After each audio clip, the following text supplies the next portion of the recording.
السلام علیکم ورحمۃ اللہ وبرکاتہ۔ معزز سامعین و حضرات، آج یہ امت مصائب سے، مشکلات سے نجات کیسے حاصل کر سکتی ہے؟ آج کے دور میں ہم بہت سے فتنوں اور مصائب و مشکلات میں گھرے ہوئے ہیں، تو ہر کوئی چاہتا ہے کہ ان مصائب و مشکلات سے، ان فتنوں سے نجات مل جائے۔ اس کا حل کیا ہے؟ تو قرآن مجید فرقان حمید سورہ بنی اسرائیل کی آیت نمبر 9، جس میں اللہ رب العزت فرماتا ہے ان ھذا القرآن یہدی للتی ہی اقوم، فرمایا کہ بے شک یہ قرآن پاک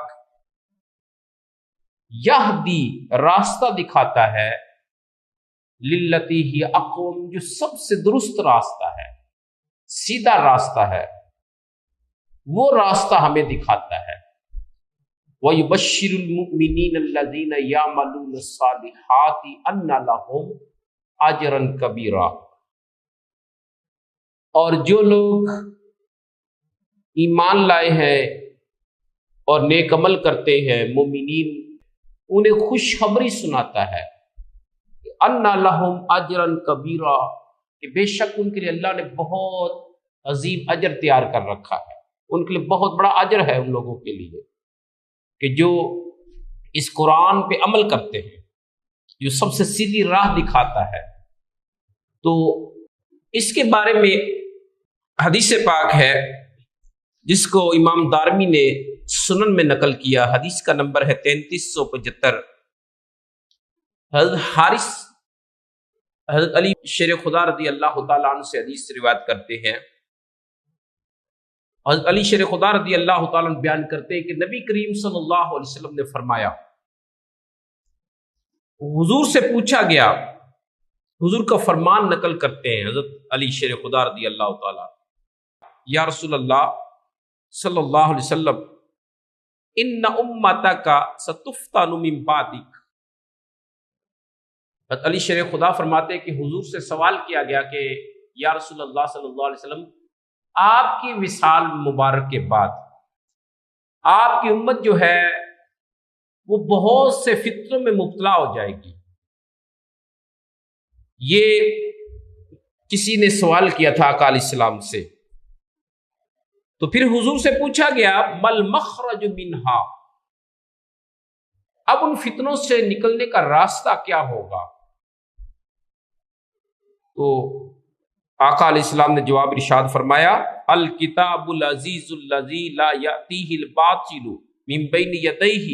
ولا من خلفہ تنزیل من حکیم حمید۔ آقا علیہ السلام میں الکتاب العزیز، وہ کتاب ہے العزیز جو غالب ہے، اس پہ عمل کے ذریعے سے یہ قوم ان فتنوں سے نجات حاصل کرے گی۔ پھر آقا علیہ السلام نے قرآن پاک کی آیت تلاوت فرمائی کہ وہ کتاب کیسی کتاب ہے، لا یاتیہ الباطل من بین یدیہ ولا من خلفہ، وہ جو کتاب عزیز ہے وہ کتاب ایسی کتاب ہے جس کے نہ سامنے سے باطل آ سکتا ہے نہ پیچھے سے آ سکتا ہے، یعنی جو شک و شبہ سے پاک کتاب ہے، لا ریب کتاب ہے، ذالک الکتاب لا ریب فیہ، کہ یہ وہ عظیم کتاب ہے جس میں کوئی شک ہی نہیں ہے۔ تو یہ باطل سے پاک کتاب ہے، شک و شبہ سے پاک کتاب ہے، اس میں جھوٹ کی آمیزش نہیں ہو سکتی کسی بھی لحاظ سے۔ تو فرمایا یہ کتاب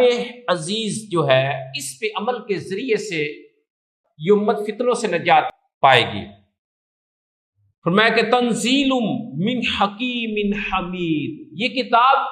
اللہ کی جانب سے نازل کی گئی ہے جو حکیم بھی ہے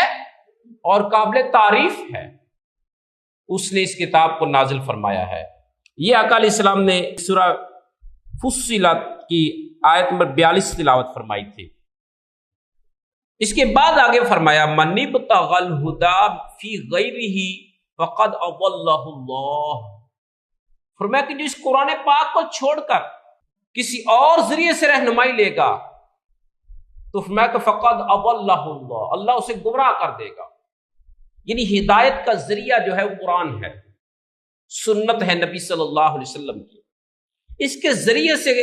ہدایت ملے گی، رہنمائی ملے گی، سیدھے راستہ ملے گا۔ اس کے بغیر کوئی اور مذہب اختیار کرے اسلام کو چھوڑ کر، یا قرآن کو چھوڑ کر کوئی اور طریقہ ہے زندگی کو اختیار کرے گا جو قرآن پاک کے مخالف ہو، نبی صلی اللہ علیہ وسلم کے طریقہ کے مخالف ہوگا، تو وہ گمراہی کی طرف لے جائے گا راستہ۔ تو قرآن پاک واحد راستہ ہے کہ جس کو اپنانے سے انسان مصائب سے، مشکلات سے نجات حاصل کر پائے گا۔ تو فرمایا کہ جو اس قرآن کو چھوڑ کر کسی اور ذریعے سے ہدایت حاصل کرے گا فقد اضلہ اللہ، اللہ اسے گمراہ کر دے گا۔ پھر آگے حدیث کے الفاظ ہے وَمَنْ وَلِيَ هَذَا الْأَمْرَ مِنْ جَبَّارٍ، فرمایا کہ جب کسی جابر حکمران نے حکومت سنبھالی فَحَكَمَ بِغَيْرِهِ قَسَمَهُ اللَّهُ، فرمایا کہ اس نے نظام حکومت جو عطا کردہ نظام ہے قرآن مجید کا، اس کو چھوڑ کر کسی اور نظام کو نافذ کر کے حکومت چلائی تو فرمایا کہ قسمہ اللہ، اللہ اس کو تباہ کر دے گا، اس حکمران کو تباہ کرے گا، اس کی حکومت کبھی کامیاب حکومت نہیں چلے گی، وہ مشکلات کا شکار رہے گی، وہ گورنمنٹ، وہ حکومت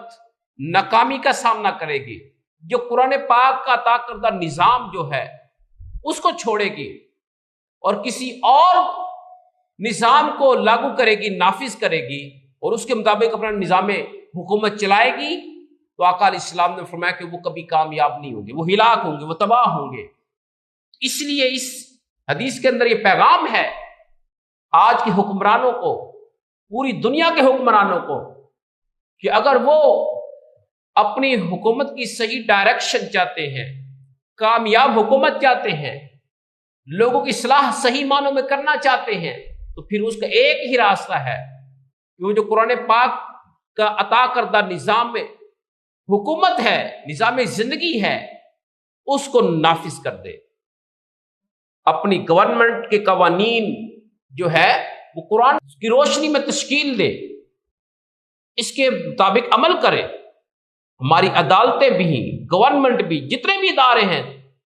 جو بھی انسانی فلاح کا بیڑا اٹھائے ہوئے ہیں، انسانی فلاح کا فریضہ سر انجام دینے کا ارادہ رکھتے ہیں، ان کے لیے اس حدیث کے اندر پیغام ہے کوئی بھی ادارہ تب کامیاب ہوگا جب وہ قرآن پاک کی روشنی میں فیصلے کرے گا، قرآن پاک کی روشنی میں اپنے ادارے کو ہینڈل کرے گا، تو وہ کامیاب ہوگا۔ جو قرآن کو چھوڑ کر کوئی اور طریقہ ہائے زندگی اختیار کرے گا تو وہ کبھی کامیاب نہیں ہوگا۔ پھر آگے فرمایا ہوا ذکر الحکیم، یہ ذکر حکیم ہے، یہ قرآن پاک حکمت والی کتاب ہے، یہ نصیحت ہے، حکمت سے بھری نصیحت والی کتاب ہے یہ۔ والنور المبین، یہ نور مبین ہے، یہ کتاب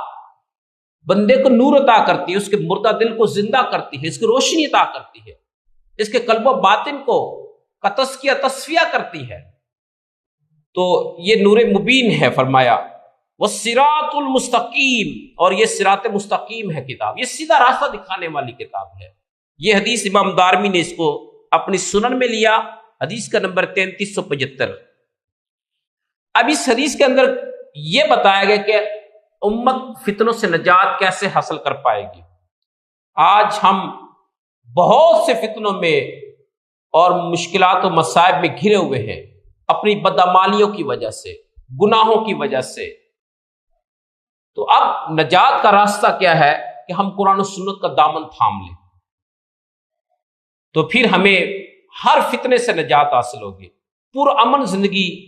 کامیاب زندگی تب ہمیں میسر ہوگی جب ہم قرآن و سنت کا صحیح معنوں میں دامن تھام لیں گے، جس طرح کا قرآن تقاضا کرتا ہے، سنت تقاضا کرتی ہے۔ دوسری حدیث پاک ہے جس کو امام مالک نے اپنی موطا میں نقل کیا، حدیث کا نمبر 3 ہے۔ امام مالک حدیث نبی پاک صلی اللہ علیہ وسلم کی روایت کرتے ہیں کہ آقا علیہ السلام نے فرمایا ترکت فیکم امرین، حضور نے فرمایا میں تمہارے اندر دو چیزیں چھوڑ کر جا رہا ہوں، لن تضلوا ما تمسکتم بہما، مگر اگر تم ان دونوں چیزوں کو تھام لو گے تو تم کبھی گمراہ نہیں ہو سکتے، کبھی صحیح راستے سے بھٹک نہیں سکتے، کبھی زوال کا شکار نہیں ہو سکتے اگر وہ دو چیزیں تھام لی جائے تو۔ پہلی فرمایا کتاب اللہ، پہلی ہے اللہ کی کتاب قرآن مجید، دوسری چیز وسنت نبی ہی، اپنے نبی صلی اللہ علیہ وسلم کی سنت۔ میں یہ دو چیزیں جس نے تھام لی، جس نے قرآن پہ عمل کر لیا، حضور نبی کریم صلی اللہ علیہ وسلم کی سنت و حدیث پہ عمل کر لیا، اور میں وہ کبھی گمراہ نہیں ہوگا، وہ سیدھے راستے پہ چلتا رہے گا۔ تو جو قومیں قرآن پاک کا دامن تھام لیتی ہیں اللہ انہیں بلندی عطا کرتا ہے، انہیں سرفرازی عطا فرماتا ہے، انہیں عزت عطا کرتا ہے، انہیں ترقی عطا کرتا ہے، انہیں ساری اقوام پہ غالب کرتا ہے جو صحیح معنی میں قرآن کا دامن تھامتی ہیں۔ جو قومیں قرآن کو چھوڑ دیتی ہیں، قرآن پہ عمل پیرا ہونا چھوڑ دیتی ہیں، تو وہ قومیں تنزلی کا شکار ہو جاتی ہیں، ناکامی کا شکار ہوتی ہیں، مصائب و مشکلات کا شکار ہوتی ہیں، فتنے اس قوم کو اپنی لپیٹ میں لے لیتے ہیں جو قوم قرآن کا دامن چھوڑتی ہے۔ صحیح مسلم کی حدیث ہے، امام مسلم نے صحیح مسلم نے نقل کی حدیث، کتاب صلاۃ المسافرین و قصرھا، باب فضل من یقوم بالقرآن، یہ باب قائم کیا کہ جو قرآن پاک کا دامن تھامتا ہے، قرآن کے ساتھ کھڑا ہوتا ہے۔ اس کے اندر امام مسلم حدیث لائے ہے، نبی کریم صلی اللہ علیہ وسلم نے فرمایا ان اللہ یرفع بہذا الکتاب اقواما، کہ اللہ تعالیٰ کئی قوموں کو اس قرآن پاک کتاب کے ذریعے سے یرفع بلندی عطا کرتا ہے، رفعت عطا کرتا ہے، عظمت عطا کرتا ہے، وَيَدَعُ بِهِ آخَرِينَ، اور کئی قوموں کو پستی کا شکار کر دیتا ہے، رسوا کر دیتا ہے، ہلاک کر دیتا ہے۔ وہ کون سی قوم ہے جو قرآن کو چھوڑ دیتی ہے؟